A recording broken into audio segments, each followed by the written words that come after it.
Okay, 9.3.3, the American Revolution. I used to teach this when I taught at junior high, and it was one of my favorite units.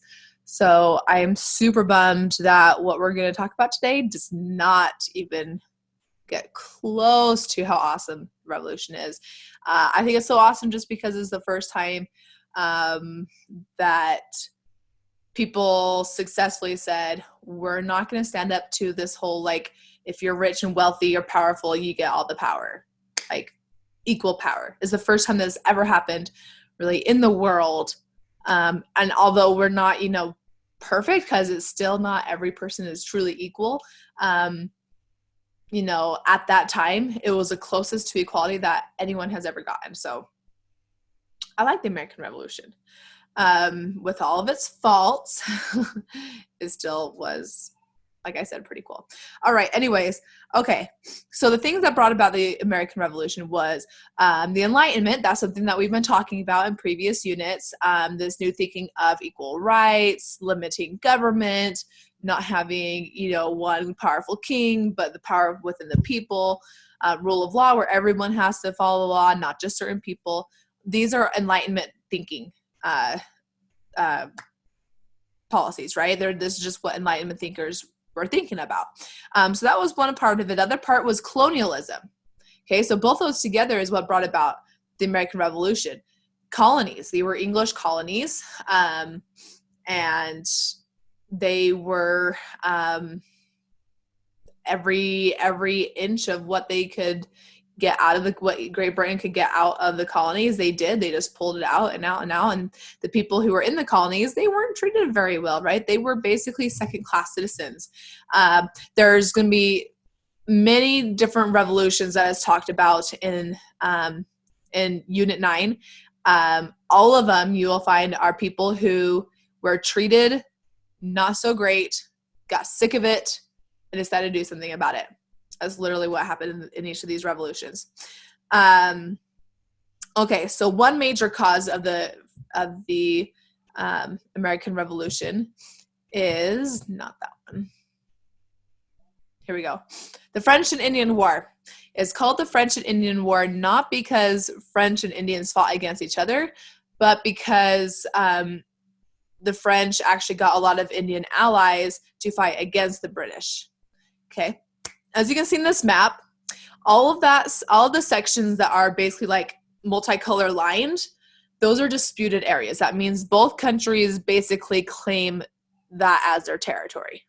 So that definitely brings up some issues, right? When two countries think that land is supposed to be theirs.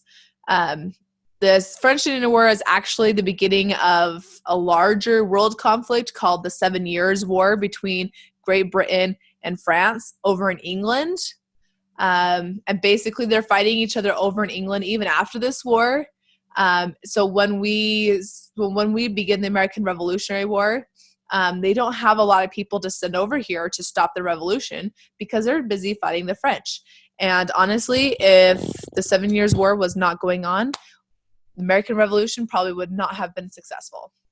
I don't think it would have been, because British troops and artillery and their navy was way more superior than ours. So good thing for the 7 Years' War, right? So this battle was over land. After this was over, Great Britain won. They're like, okay, well, colonists, you basically caused us to have this war because you couldn't, stay on your side of the line, stay on our side of the line. So we're going to have you pay taxes to help pay for the war. Now, this wasn't a bad thing, right? Great Britain, citizens in Great Britain had to pay taxes for things.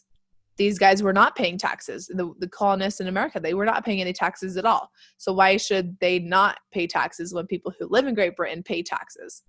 The biggest thing, and this is like the underlying cause for the American Revolution, is because they decided to tax them without representation, which means they didn't have anybody come to court say, well, why don't we do this? How about let's do this limit? They didn't have anybody to represent them or speak for them. They just had other people controlling what they do. And they did not like that. They did not like other people controlling them, especially because those other people didn't really like them. So there's a few things that happened. Boston Massacre, the Tea Party, you probably recognize hearing that. Shortly after the Tea Party was done, Great Britain, they had a bunch of laws that they put on the colonists. They're called the Intolerable Acts. So basically, these Intolerable Acts are a set of 5 different laws that make it really, really hard for the colonists to go about doing what they want to do. It'll pop up shortly, I'm sure. Here we go. It's right here. But okay, so the Boston Port Act is definitely the most important one. That basically cut off their port. Boston was their main source of commerce, of trade with other countries. When you cut off the main moneymaker and you don't allow them to make money, that is huge. Okay. I'm not going to talk about the rest of them because they're not as important in the long run. The biggest, most important part was the economic hardships because of the port being cut off. Americans then in turn boycotted British goods. They said, we're going to buy from other countries and not British goods. And then, tensions are still rising. The British heard about a weapons stockpile in America. So they're like, we're going to go to the Americas and figure out where the stockpiled weapons are because they should be getting it from us. They shouldn't be getting their weapons from any other country because they were boycotting British goods, right?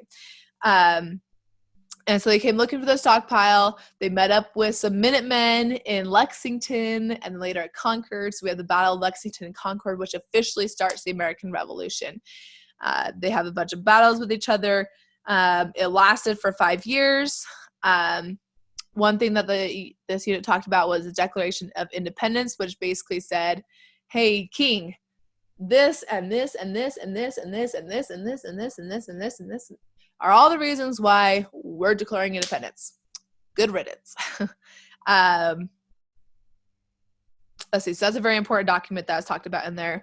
And in the next unit, it's also talked about because it's a super important document. After the war was over, we have all of the 13 colonies become 13 individual states. Now, the reason why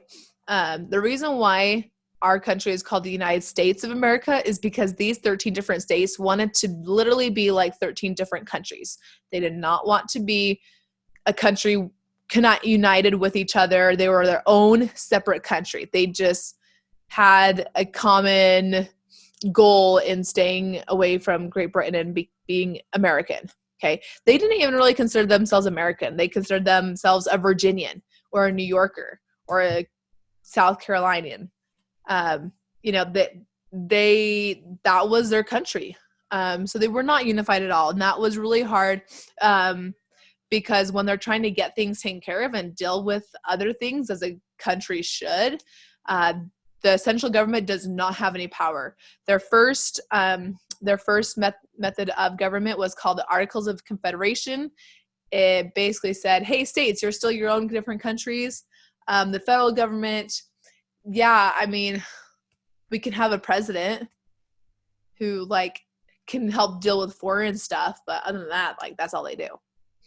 And it didn't give enough power to the government because they couldn't raise taxes for things that the federal government was doing. They couldn't raise an army to protect the country. So then they're like, okay, we need a better government. So then they went back into it and they made a constitution with the Bill of Rights. And that Bill of Rights is where the Enlightenment shines through again.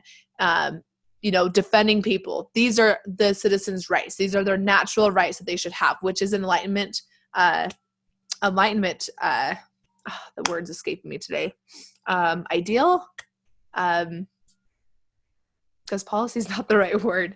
Anyways, so the effects of the American Revolution is it toppled an empire. This is one of the biggest, craziest things because a huge empire, Great Britain, had the largest navy in the world, the largest most efficient army in the world, and they got toppled by basically their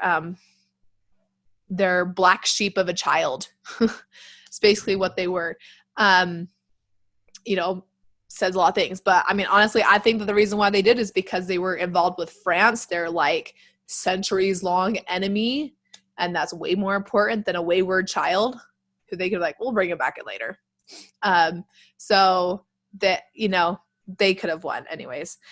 So one huge thing is it created rule of law, which means everybody follows the law. It created a lot of those Enlightenment ideals, and it stayed. That's the biggest thing. It stayed that way. The last big thing is this is basically like the starting point. American Revolution was the first revolution, and after that, the French Revolution, then the Haitian Revolution, then the Latin American revolutions, which are all revolutions that are going to be talked about in the rest of throughout the rest of this unit. So the French started their revolution 2 years after we ended ours. Okay, 87, 89. 2 years after. So anyways, that's the end of 9.3.3, American Revolution.